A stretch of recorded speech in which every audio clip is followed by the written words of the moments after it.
melalui RPJMD, kemudian di situ ada program platform prioritas dan macam-macam, mengikuti dan menyelaraskan. UMKM ini sebenarnya memberikan sumbangsih PAD yang cukup besar karena Jawa Timur ini memiliki kabupaten kota dan setiap kabupaten kota itu mesti ada BAM UMKM. Ya, UMKM ini jalan luar biasa ketika misalkan ada satu produk yang sudah go internasional misalkan, iya itu iya. Kalau suatu produk itu untuk bisa diterima di pasar-pasar besar, produk knowledge-nya seperti apa? Produk knowledge-nya seperti apa dan seterusnya.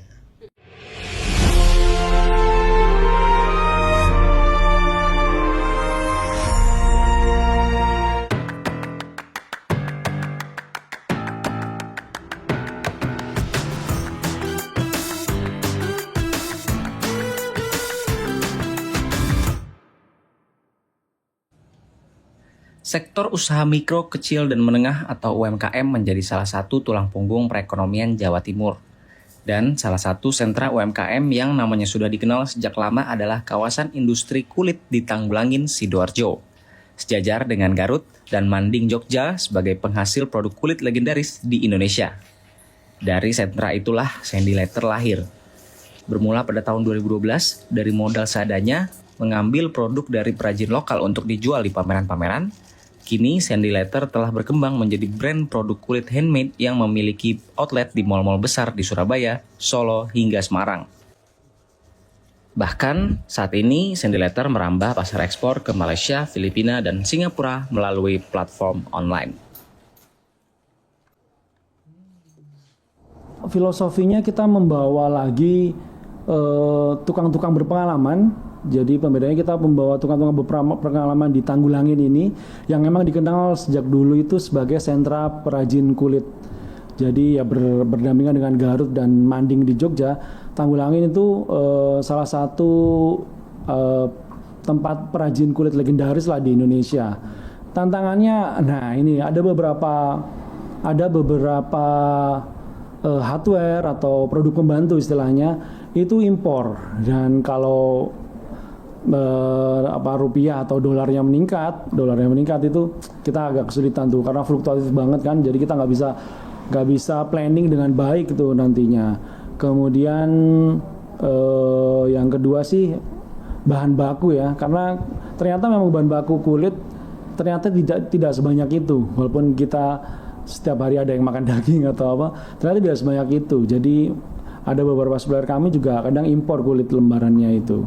Nah, harapannya terus bersaing, terus berjalan, jangan menyerah gitu aja, terus jangan takut sama persaingan, dan satu lagi harus mungkin bikin konten lah.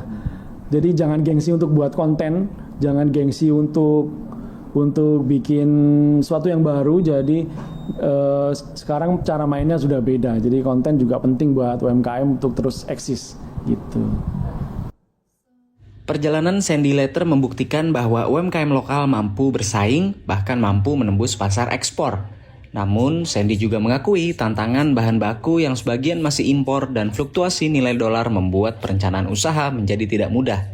Disinilah peran pemerintah daerah diharapkan bisa lebih hadir, dan ternyata harapan yang sama juga disuarakan oleh masyarakat umum. Untuk produk lokal kan saya biasanya buat cari tas atau dompet tuh biasanya saya coba di mall gitu ya, dengan brand-brand yang macam-macam juga ya, ada beberapa produk lokal juga. Cuma saya lihat di sini juga kualitasnya nggak kalah saing sih, karena biasanya saya lihat dari jahitannya tuh, terus sama bahan kulit asli sih. Itu yang penting karena orang tua saya punya kulit asli yang dari Tanggulangin, itu udah lama dan masih awet banget.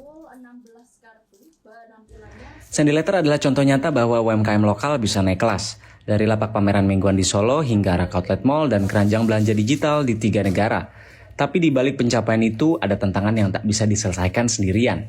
Ketergantungan bahan baku impor, fluktuasi dolar, dan ketatnya persaingan dengan produk luar menuntut pemerintah daerah Jawa Timur untuk lebih hadir secara konkret. Bukan hanya saat pameran dan seremonial, tapi dalam ekosistem yang mendukung, yaitu kemudahan bahan baku, akses pasar, pelatihan digital, dan regulasi yang berpihak. Seperti kata Sandy, jangan mudah menyerah dan jangan takut mencoba hal baru. Tanggulangin punya cerita besar dan cerita itu layak untuk terus diangkat. Pergi ke pasar membeli nasi, Cakep. singgah sebentar di kedai makan. Nah, UMKM adalah tulang punggung negeri ini. Tanpa mereka, ekonomi rakyat bukan apa-apa adanya. Selamat datang di podcast Suara Jatim bersama Metro TV, ruang pembicaraan yang menghadirkan suara-suara penting di Provinsi Jawa Timur. Hari ini kita akan bicara tentang ekosistem yang sesungguhnya menjadi tulang punggung ekonomi Indonesia, khususnya Provinsi Jawa Timur, yakni usaha mikro, kecil, dan menengah UMKM. Jutaan pelaku usaha di Jawa Timur berjuang setiap hari bukan hanya melawan persaingan pasar, tetapi juga keterbatasan akses modal, distribusi, dan teknologi digital. Namun di sisi lain, kita memiliki BUMD, Badan Usaha Milik Daerah yang sejatinya lahir untuk menjadi instrumen pembangunan ekonomi rakyat. Namun, apakah keduanya sudah berjalan beriringan atau masih berjalan sendiri-sendiri? Kita akan membedahnya pada hari ini dan menghadirkan narasumber istimewa. Ada Ketua Fraksi Nasdem, sekaligus anggota Komisi C DPRD Provinsi Jawa Timur, ada Bapak Muhammad Nasih Askal. Halo Bapak, ya, halo, apa kabar? Mbak. Baik, alhamdulillah. Sibuk apa Pak sekarang?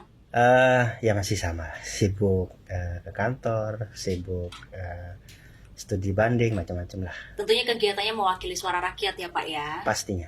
Apalagi hari ini kita akan membahas tentang UMKM, begitu ya Pak. Nah, bicara soal UMKM, sejauh ini bagaimana Pak Nasih ini melihat kondisi UMKM di Provinsi Jawa Timur? Ya, terima kasih Mbak atas waktunya. Pertama tentu kita melihat bahwa keberadaan UMKM yang ada di Jawa Timur ini ya kalau mau dibilang on progress ya on progress karena kalau kita klasifikasikan UMKM itu kan sebenarnya kan ada yang kalau kita melihat seberapa banyak modal yang sudah dikelola, kemudian seberapa banyak pasar yang bisa dijangkau, itu kan ada klasifikasinya kan. Dan kalau melihat ininya sebenarnya ya trennya masih positif gitu ya. Bahwa dari yang awalnya low kemudian sudah menjadi middle, kemudian sampai ada juga. Saya kira intinya adalah bahwa dari sekian banyak UMKM yang ada di Jawa Timur memang ada banyak faktor yang menentukan kenapa UMKM ini bisa terus bergerak ya. Pertama dan ini yang utama saya kira bahwa pelaku UMKM kita itu kan ya kalau mau dibilang mereka bergerak karena didasarkan kebutuhan primer mereka. Jadi mereka membuka usaha karena mereka ya harus bisa survive dalam kehidupannya. Itu yang prinsip ya, dan saya kira ini juga menjadi sesuatu yang kalau mau dibilang tidak akan bisa dipengaruhi oleh kondisi apapun ya sebenarnya UMKM itu ya kenapa dibilang menjadi tulang punggung karena itu menjadi kebutuhan masyarakat ya. Kemudian bahwa kemudian ada hal lain yang harus bisa mendukung terhadap keberlangsungan daripada UMKM ini ya tentu di sini pemerintah menjadi sangat wajib hukumnya. Kenapa? Karena ketika bicara UMKM, masyarakat itu kan sudah memberikan sumbangsi yang cukup besar terhadap negeri ini, gitu ya, terhadap Jawa Timur lah kalau bisa kita bilang spesifik Jawa Timur. Dan ya harus ada timbal baliknya. Bahwa pelaku UMKM ini sudah melaksanakan kewajibannya, maka kemudian haknya harus terpenuhi.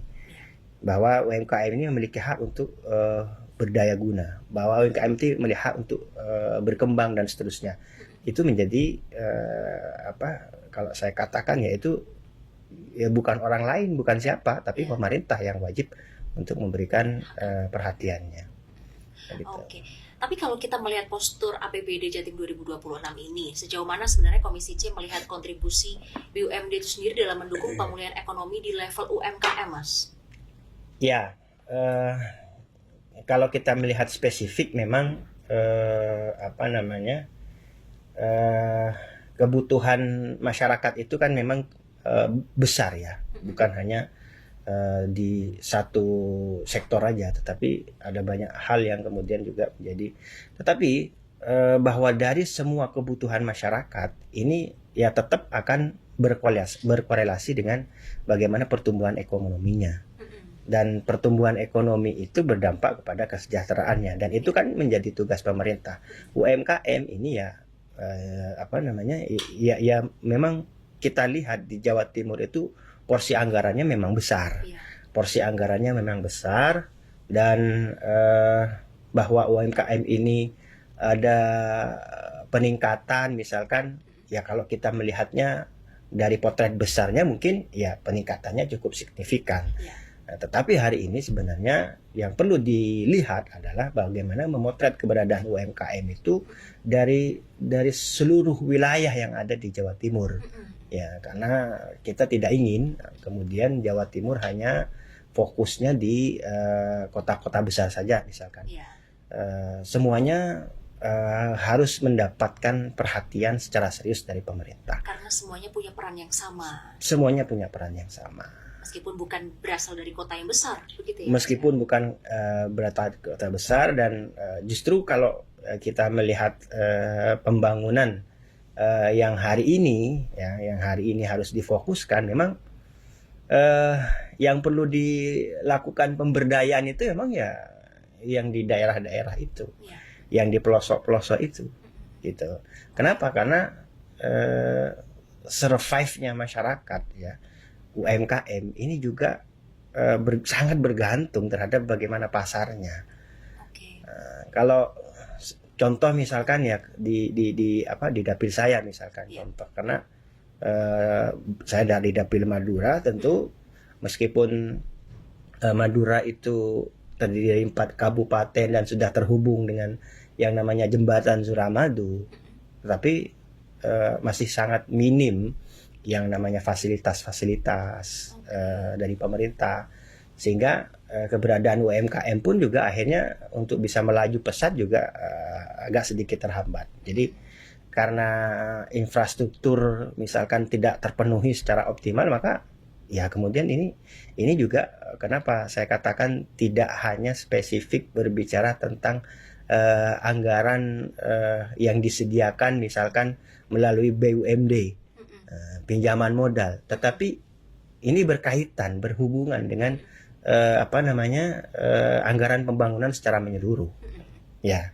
Dan ya tentu kalau saya di sisi sebagai anggota Komisi C, tentu dengan mitra kita ya kita sampaikan, kalau dengan BUMD ya kita sampaikan ya bahwa BUMD ini di bawah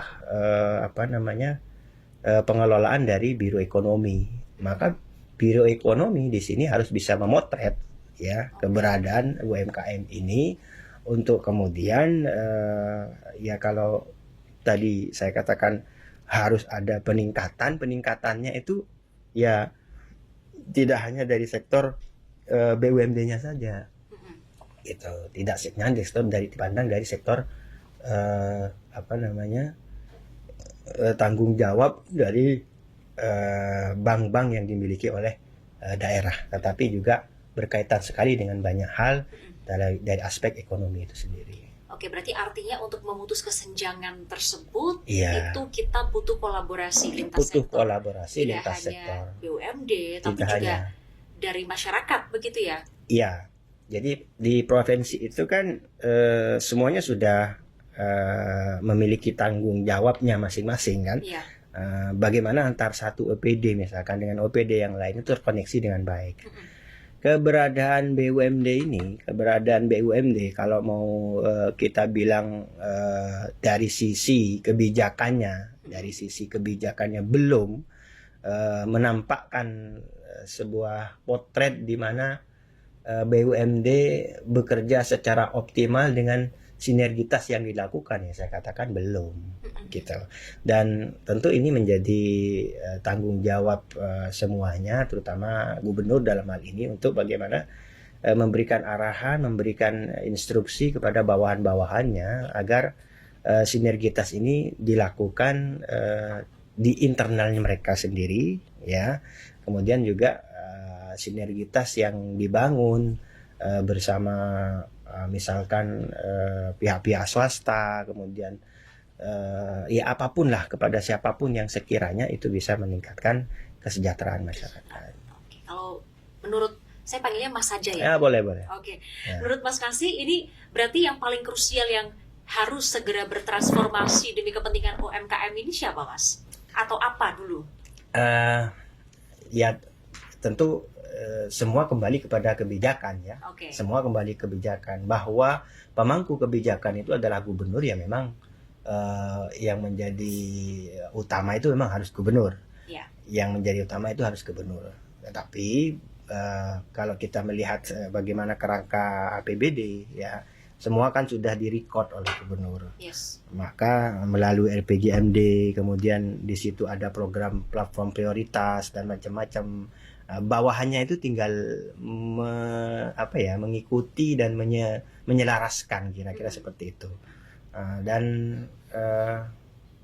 saya ingin berbicara tentang spesifik tentang BUMD ini ya. Iya.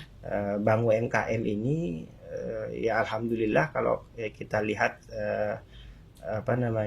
report keuangannya, ya boleh dibilang mereka masih fokus terhadap keberadaan UMKM, meskipun ya tentu sebagai anak sebenarnya posisinya begini. Jadi selain ada Bank UMKM, ada Bank Jatim ya. Bank UMKM Itu ini berbeda ya. berbeda sekali. Ya, dua ini berbeda, dan sebagai anak, kalau kita istilahkan itu Bank UMKM ini anak daripada induknya Bank Jatim. Ya. Nah, ini memang hari-hari ini memang kok kayak mau bergerak mengikuti orang tuanya gitu Ya. Artinya tidak seolah-olah tidak ingin berbicara spesifik tentang UMKM gitu. Maka kemudian di sini kita terus mengingatkan ya kepada Bank UMKM ini untuk tetap fokus, dan bahwa kalau kita ngomong PAD ya, UMKM ini sebenarnya memberikan sumbangsih PAD yang cukup besar Oke. ketika kaitannya dengan misalkan pinjaman modal ya. Iya.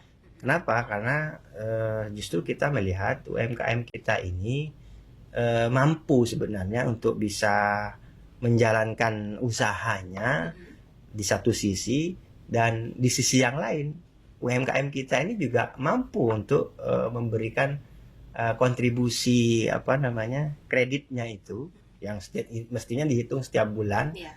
Dan ya berarti UMKM kita ini sebenarnya tidak bermasalah gitu loh. Mampu ya, tidak ada. Kalau ya memang ada beberapa yang kemudian ketika ngomong tentang kreditnya macet itu memang ada. Tapi kalau kita lihat secara menyeluruh sebenarnya masih persentasenya masih cukup bagus. Artinya gitu kuat begitu ya? Kuat, ya. Jadi ya tentu ini hal yang positif yang terus kita sampaikan dan kita suarakan, dan bahkan dalam beberapa sesi kita juga meminta supaya keberadaan Bank UMKM ini juga tidak hanya memberikan pinjaman modalnya, tetapi juga disertai dengan bagaimana pembinaan terhadap ini UMKM. Baik, ini menarik tadi disebutkan bahwa ternyata Bank UMKM pun ini seperti terlihat mengejar induknya begitu ya, untuk keluar dari zona nyaman istilahnya begitu ya Mas. Iya. Nah berarti selain itu ada temuan-temuan apa lagi kemudian yang DPRD temukan terkait dengan hal-hal tersebut yang seharusnya ini bisa difokuskan kembali nih ke UMKM gitu? Iya, jadi kalau bicara tentang kemudahan akses permodalan, memang UMKM kita ini sebenarnya bisa diperbantukan dengan yang namanya BUMD yang bernama Jamkrida.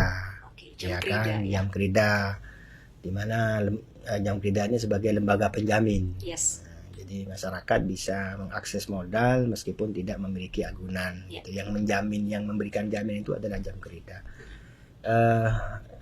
Faktanya bahwa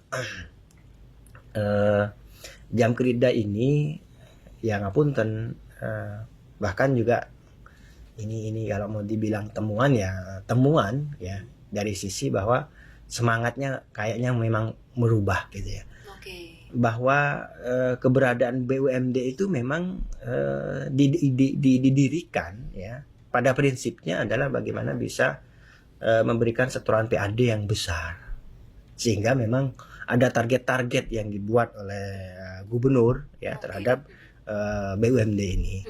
Dan tentu ketika ada target ya memang terkadang target itu dikejar bahkan sampai melupakan terhadap prinsip awalnya gitu ya. Jadi sehingga kemudian banyak nasabah-nasabah yang justru ya mereka ini sebenarnya kalau mau dibilang dalam tanda kutip kurang membutuhkan terhadap modal, artinya sudah cukup kuat sehingga tidak perlu diberikan akses modal, karena pertimbangannya tentu harus ada yang diprioritaskan. Betul. Ya. Nah, dalam hal priority ini kemudian terkadang ya yang kita temukan justru malah kok yang kurang membutuhkan modal kemudian yang diberikan, sementara yang sangat membutuhkan seperti ada kesenjangan timpang. Seperti ada ya? kesenjangan, ada ketimpangan. Oke, itu beberapa temuan lainnya. Artinya memang ada target, ada KPI yang harus diraih diberikan oleh pemerintah pusat, tapi jangan sampai kembali lagi ke visi misi awal gitu. Oke. Tapi kalau sejauh ini Mas Nasih, DPRD ini ada mendapatkan aspirasi apa begitu dari UMKM? Kalau bicara spesifik masyarakat, memang justru yang kita record itu yang kemudian kita sampaikan dalam baik forum hearing bersama UMD, bahkan juga dalam beberapa kesempatan kita sampaikan itu kepada gubernur ya. Ya yang kalau kembali kepada masyarakat, memang itu tadi masyarakat itu memang mengeluhkan banyak sekali ya tentang usahanya ya. Yang paling sering dan paling kita jumpai itu adalah bahwa usaha ini perlu ada pendampingan ya. Pendampingan yang paling diperlukan oleh mereka. Iya, karena terkadang berbicara tentang bagaimana marketing, bagaimana supaya produknya itu bisa dijangkau lebih luas, mereka itu promosi. Ya, mereka itu minim, apalagi hari ini ya, ketika kita ngomong semuanya sudah serba digital dan macam-macam, sehingga memang ini menjadi sesuatu yang seringkali kita temukan di masyarakat, bahwa mereka itu pengen usahanya bisa berkembang, tapi gimana caranya? Bagaimana cara promosi? Bagaimana cara promosinya? Apalagi gitu ya. Dan termasuk juga yang kita sering jumpai itu adalah mindset masyarakat. Ya, mindset masyarakat yang hari ini masih belum berubah sebenarnya ketika berbicara tentang pelayanan. Jadi bahwa UMKM ini kan tentu harus didorong oleh pemerintah agar semuanya bisa diurus gitu ya.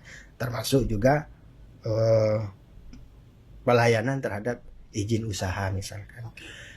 Lah yang kita temui justru kadang kok kayak ada yang nggak nyambung ya, entah apakah memang sosialisasinya yang kurang masif atau memang juga masyarakat yang ya udah enggan lah gitu lah kalau ngurusin hal-hal yang kayak gini, mereka paling capek-capek gitu ya. Mending saya udah usaha gitu kan, mau usaha saya ini berizin atau tidak ya udah, nanti itu hitungannya nanti kalau udah usahanya jalan, usahanya sudah bisa menghasilkan, nah kayak gitu itu kan Justru itu dalam dalam kepentingan memberikan pemahaman secara luas tentang keberadaan UMKM itu penting gitu. Justru urusan ini penting sebenarnya. Ya, urusan ini kenapa? Karena berhubung dengan misalkan marketplace. Kalau suatu produk itu untuk bisa diterima di pasar-pasar besar, ya kan, di swalayan-swalayan besar misalkan, ya kalau bisa spesifik tentang produk apa gitu, itu kan mesti ditanya itu, ya kan, produk knowledge-nya seperti apa, dan seterusnya. Kalau untuk akses pasarnya sendiri, ini kan biasanya UMKM itu ada kendalanya di akses pasar ya Mas. Ya. Ini bagaimana BUMD atau mungkin kita spesifikasinya DPRD sebagai legislator melihat ini dan membantu memberikan solusi tersebut begitu? Iya, ya tentu kita mencoba untuk bersama mitra kita ya untuk bisa memberikan pendampingan. Contoh misalkan ngomong tentang layanan untuk izin usaha misalkan, ya saya sering ikut mitra kita untuk memberikan sosialisasi, di mana dalam sosialisasi itu misalkan di satu hari itu datanglah masyarakat yang dari UMKM itu, pelaku UMKM, kemudian kita sosialisasikan urusan izin dan kita bantu hari itu untuk bisa menyelesaikan persoalan perizinan itu. Dan ya ini sebenarnya ya yang kalau kita lihat hanya dipandang dari aspek bahwa saya sebagai wakil rakyat kemudian mencoba untuk mengadvokasi, mencoba untuk melakukan pendampingan. Ya mungkin kalau kepada saya, mungkin yang dilihat saya mungkin sudah selesai. Tetapi memotretnya kan bukan hanya dari saya, gitu kan, tapi memotretnya dari banyak hal. Ya, terutama juga ketika berbicara tentang seberapa kuat sih pemerintah daerah, misalkan di kabupaten atau kota itu juga melakukan hal yang sama gitu. Nah, jadi memang memang pada akhirnya memang untuk menjadi ideal itu memang diperlukan banyak hal gitu. Oke, baik. Dan tidak mudah begitu ya. Oke, bicara lagi soal BUMD, lalu bagaimana sebenarnya koordinasi DPRD dan pemerintah Provinsi Jawa Timur untuk memastikan bahwa BUMD ini tuh justru tidak menjadi kompetitor nih bagi UMKM di daerah, dan juga bahwa mengawasi BUMD ini benar-benar menyentuh pelaku UMKM itu sendiri. Iya, kita sampai ini ya, sampai jauh betul ketika ngomong tentang BUMD. Bahkan di Jawa Timur ini kita baru menyelesaikan tugas dengan terbentuknya panitia khusus BUMD. Judulnya spesifik Pansus BUMD. Nah, di situ kita kita buka semua keberadaan BUMD itu, baik yang BUMD yang bergerak di bidang keuangan atau yang non keuangan, karena BUMD kita kan juga ada yang di non keuangan. Spesifik ngomong keuangan, memang ya kita ingin tahu sebenarnya semangatnya itu apakah masih sama atau tidak gitu ya. Salah satu tujuan dari pembentukan pansus ini. Jadi kalau spesifik yang Bank UMKM, ini lahirnya Bank UMKM ini kan di era Gubernur Pak Dekarwo dulu ya. Pak Dekarwo yang memang menginginkan memang untuk bisa memberikan perhatian terhadap UMKM itu. Dan selama sekian tahun memang kemudian terbantu betul yang namanya UMKM itu, meskipun dari sisi bahwa semangat untuk meningkatkan PAD itu juga menjadi sangat kuat ya, karena gini Mbak, ya ketika PAD-nya bertambah, maka ya lebih mudah sebenarnya memang ketika berbicara tentang pembangunan gitu ya. Dan secara khusus memang PAD itu kemudian dibahas dan serius betul dalam pembahasannya untuk seberapa besar realisasi daripada ya pendapatan yang diperoleh oleh Jawa Timur, dan menggenjot bank UMKM ini ya memang salah satunya juga dengan prinsip itu juga gitu ya. Meskipun tetap kita terus mencoba untuk mengingatkan bahwa Bank UMKM lahirnya ya untuk memberikan perhatian secara khusus terhadap keberadaan UMKM, baik yang bergerak di dalam bidang pertanian, kemudian bergerak di dalam bidang apa namanya ya banyak hal lah, banyak sektor ya, banyak Mas, sektor ya kemudian diperhatikan, dan endingnya memang ya kita melihatnya secara grafik seberapa kuat sih sebenarnya peningkatan daripada UMKM itu sendiri. Kalau UMKM-nya meningkat ya tentu kita memberikan apresiasi terhadap keberadaan Bank UMKM ini ya. Meskipun kita juga selalu juga mengingatkan bahwa tidak hanya di situ saja ya peran daripada Bank UMKM, tapi ada peran-peran lain ya, termasuk peran ekonomi juga yang harus bisa diberikan.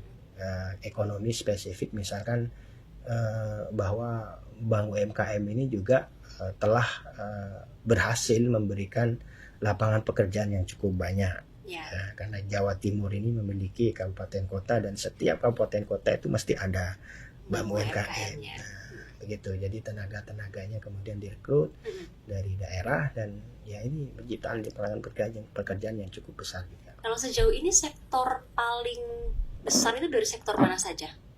Yang UMKM, pertanian kah, perdagangan atau apa saja? Kalau besar secara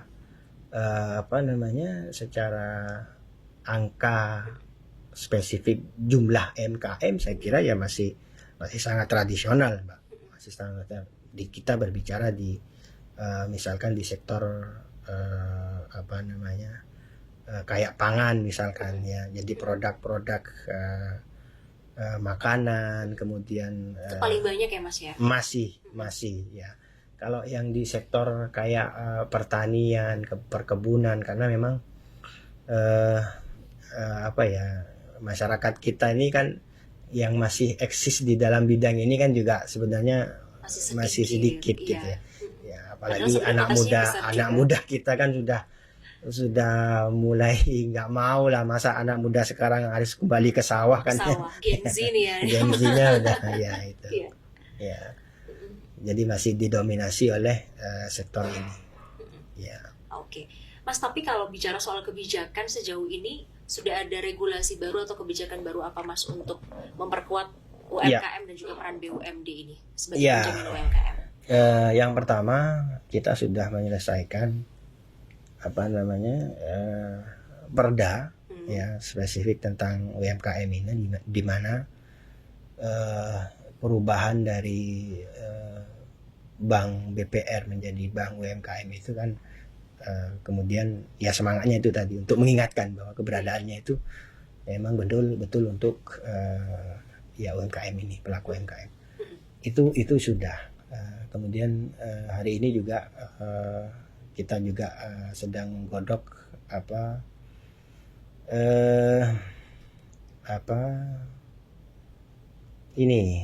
penyertaan modal.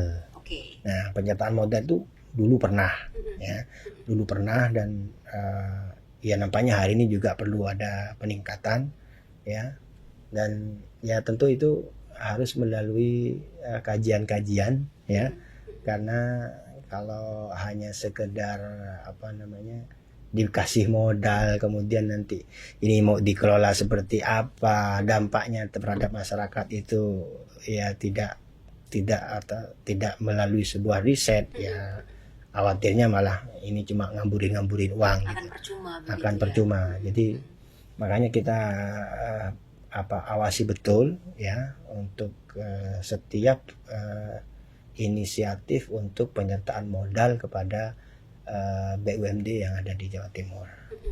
Oke, bicara soal penyertaan modal ini sejauh ini seperti apa, Mas? Sejauh ini ya kalau yang di Bank UMKM ya kita melihatnya progresnya bagus. Progresnya bagus dari sisi peningkatan PAD-nya ya, sisi peningkatan PAD-nya. Kemudian juga dari sektor ekonomi masyarakatnya itu tadi, jadi peruntukannya UMKM kita masih melihat ya masih positif lah, masih positif meskipun kreditnya ya dalam tanda kutip masih Macet. bukan macet, bukan. Jadi jenis kreditnya itu kan ada yang konsumtif, ada yang non konsumtif. Jadi memang masih banyak lah angka kredit itu yang diberikan kepada pelaku usaha yang ya sudah mapan gitu. Oke. Sudah mapan. Yang seharusnya diberikan kepada yang lebih membutuhkan Yang begitu ya. ya. Nah, kalau penjaminan kredit ini kan kalau saya lihat kita bicara penjaminan kredit lekat dengan KUR gitu ya, kredit usaha rakyat. Iya. Begitu ya. Nah, pemerintah pusat ini kan mengatakan bahwa kredit usaha rakyat itu sudah digelontorkan oleh negara hingga awal Mei 2026 ini sudah ada 70 triliun. Itu khusus untuk mikro begitu. Nah, kalau di Jawa Timur sendiri seperti apa? Untuk KUR ini memang masih didominasi oleh yang namanya Bank Jatim. Setahu saya begitu, ya didominasi oleh Bank Jatim karena memang ada target-target tertentu yang kemudian dilakukan oleh jajaran direksi yang ya kita amini aja sepanjang itu memang untuk bisa meningkatkan setoran PAD-nya. Dan KUR ini kalau di Jawa Timur ya itu sebenarnya kan bisa diakses kepada baik Bank Jatim maupun BPR. Ya. Kemudian tadi disebutkan bahwa ada yang namanya Jamkrida sebagai lembaga penjamin yang itu memang juga spesifiknya memang bicara tentang KUR. Berbicara tentang KUR. Yang menjadi persoalan sebenarnya memang adalah bahwa pertama kurang tahunya masyarakat terhadap informasi ini yang pertama. Kemudian yang kedua dalam perhitungan dalam perhitungan perbankan itu kan pasti ada itu. Jadi tidak asal usaha kemudian dibantu, ya tetap ada perhitungan. Nah, memang persoalannya adalah ya UMKM kita ini terkadang juga ketika di record dalam sebuah record perbankan memang masih banyak yang belum layak untuk mendapatkan jaminan ini. Iya, jaminan ini sehingga memang sekali lagi memang kemudian ini menjadi tugas yang tidak mudah ya. Kenapa? Lagi-lagi pengawasannya. Lagi-lagi kita berbicara bahwa ternyata banyak hal yang harus dipenuhi untuk bisa memberikan perhatian lebih terhadap keberadaan UMKM ini. Oke. Memberi perhatian lebih kepada UMKM. Ya. Sedangkan kalau kita bicara soal UMKM ini tidak semuanya bisa melek terhadap hal-hal kebaruan yang mendukung UMKM tersebut. Iya. Apalagi kalau tadi Mas bilang PAD bertambah, tapi bukannya kalau PAD bertambah ini PR-nya semakin besar, begitu ya Mas? Untuk untuk tetap bisa stabil di angka itu atau bahkan lebih begitu. Iya. Jadi PR lebih untuk UMKM. Lalu seperti apa begitu untuk pemberdayaan UMKM itu agar oke nih konsisten ada di angka itu gitu Mas. Ya, ya memang ya namanya program pendampingan itu memang harus lebih dioptimalkan, lebih Diagresifkan lagi ya. diagresifkan lagi, Iya. lebih dimasifkan lagi. Kita tahu bahwa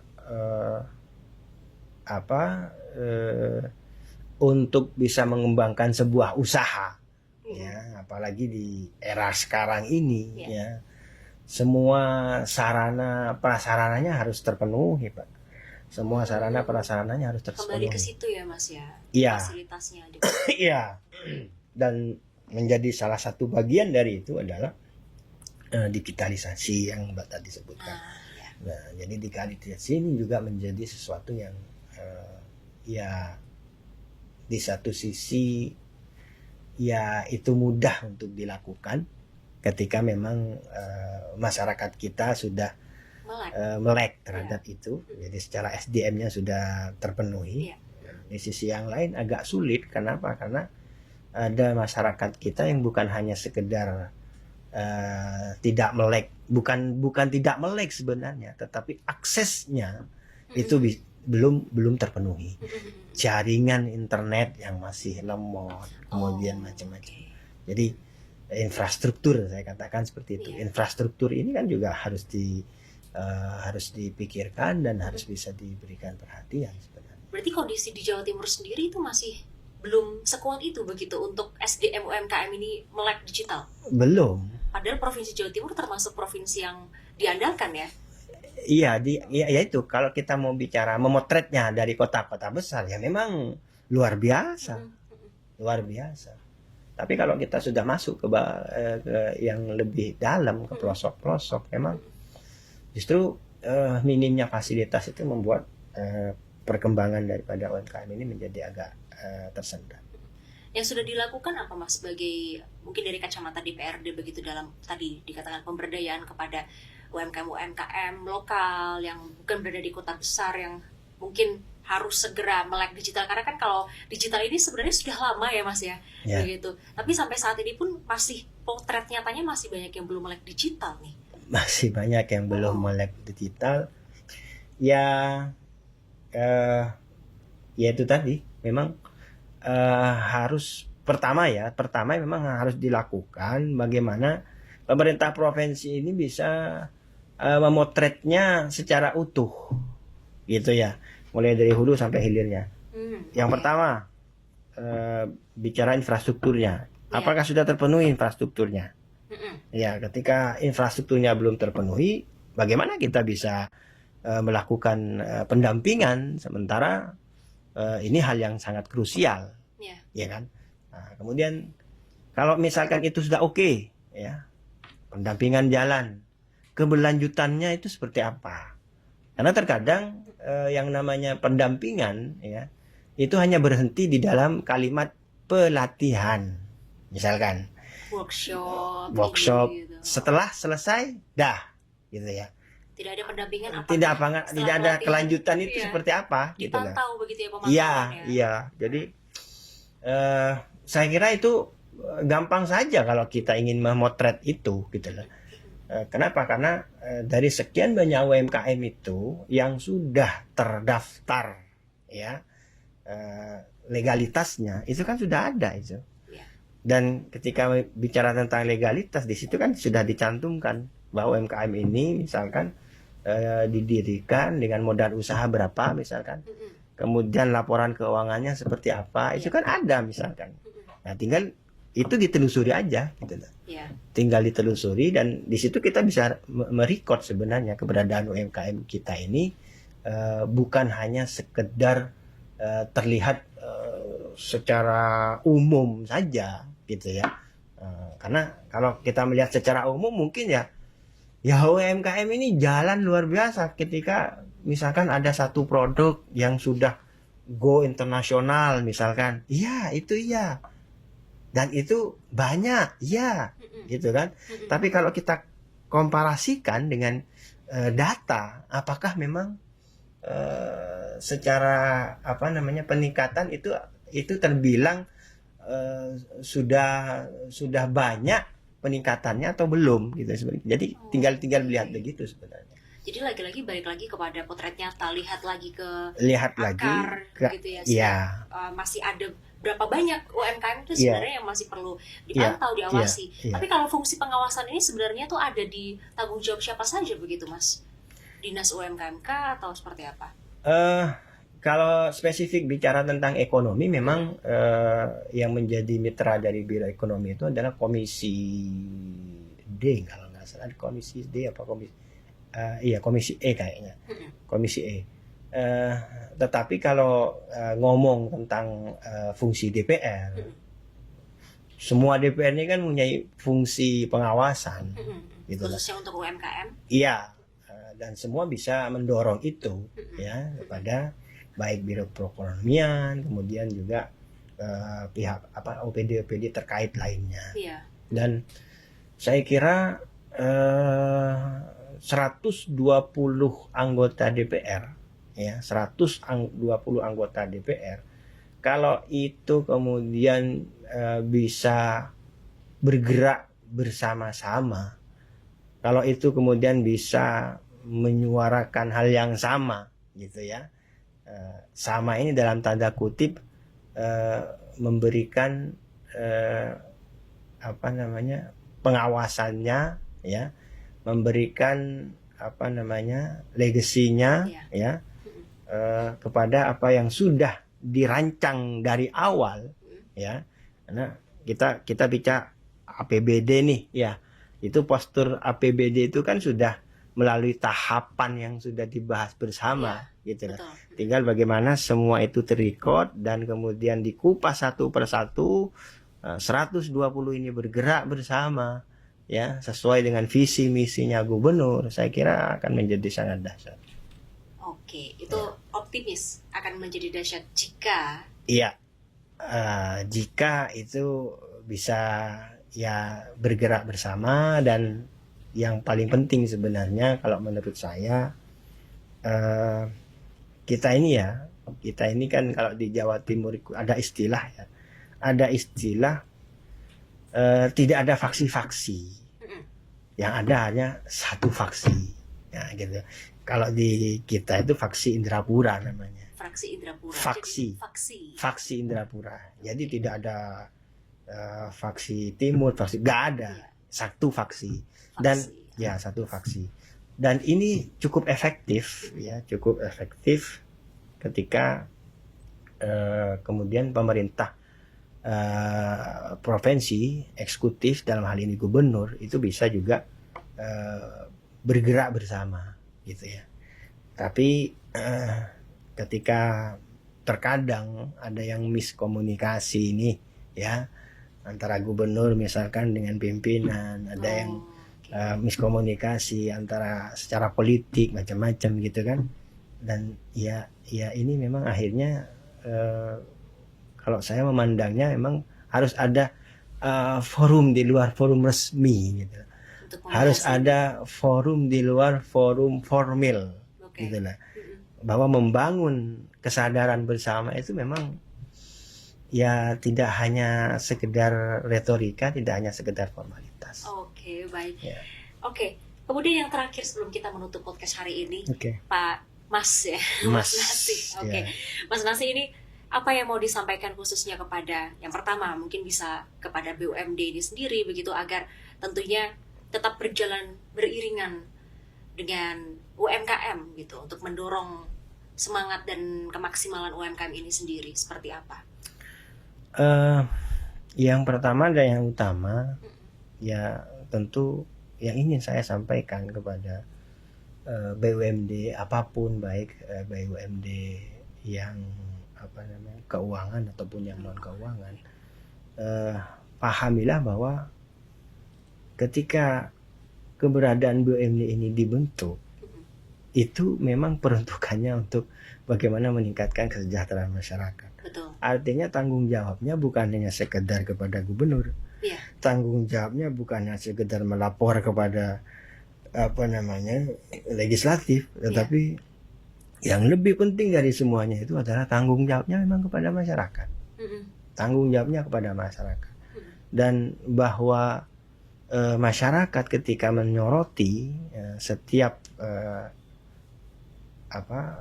rupiah, setiap kebijakan yang dibuat, ya itu sebenarnya menjadi potret bahwa ya keberadaan BUMD ini jangan sampai kemudian bekerja kok malah menurunkan trustnya masyarakat. Iya. Ya, sektor perbankan ini luar biasa, Harusnya mendapatkan kepercayaan. luar biasa. Jadi saya cerita sedikit ketika kemarin isu tentang pansus BUMD ini bergulir, Ya. sempat ada kekhawatiran. Apa saja Ya. itu? Kekhawatirannya adalah karena identiknya kalau sudah pansus ini kan mindsetnya berarti ada kasus ini, ada masalah, misalkan begitu. Oke. Kan begitu. Karena biasanya Biasanya ada pansus begitu. karena ada masalah dulu. Ada masalah dulu. Iya.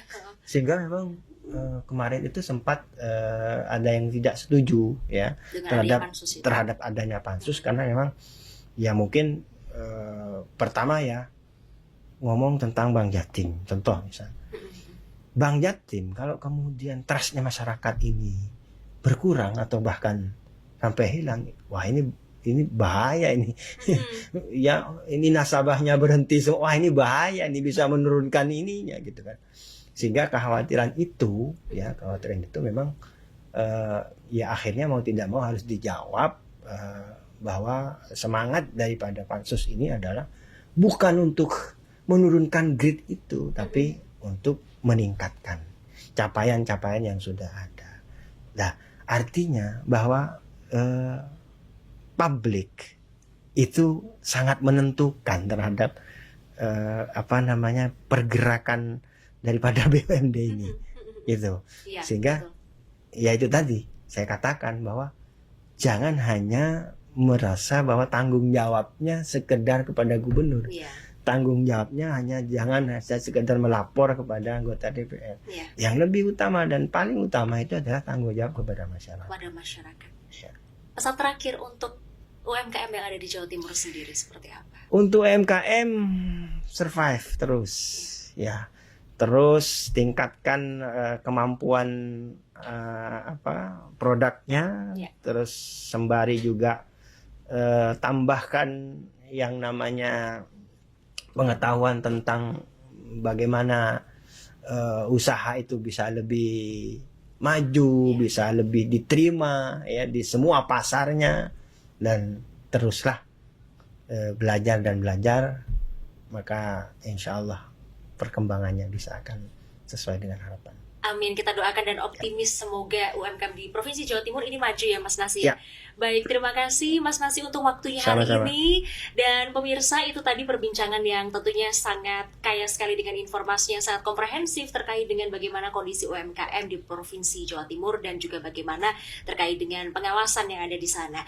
Bersama dengan Mas Muhammad Nasi Axel, Ketua Fraksi Nasdem dan anggota Komisi C DPRD Jawa Timur. Dan pemirsa, dari dialog hari ini kita belajar bahwa keberpihakan kepada pedagang kecil ini perlu sekali. Ada pedagang kecil di Pasar Turi, pengrajin batik Sidoarjo, petani di Banyuwangi, dan bahkan kepada ibu rumah tangga yang menjual kerupuk dari dapur kecilnya. UMKM tentunya bukan beban, mereka adalah kekuatan. Dan BUMD dengan segala potensi yang dimilikinya punya tanggung jawab moral untuk menjadi jembatan bagi UMKM. Terima kasih pemirsa untuk terus mengikuti podcast Suara Jatim dalam ngobrol bareng Dewan Persembahan DPRD Provinsi Jawa Timur bersama dengan Metro TV, dan jangan lupa bagikan podcast Suara Jatim ini kepada keluarga dan juga sahabat Anda. Sampai jumpa di episode berikutnya. Saya Arbida Donosmito bersama dengan kru yang bertugas pamit undur diri. Sampai jumpa. Terima kasih Mas Nasi untuk Sama-sama. waktunya.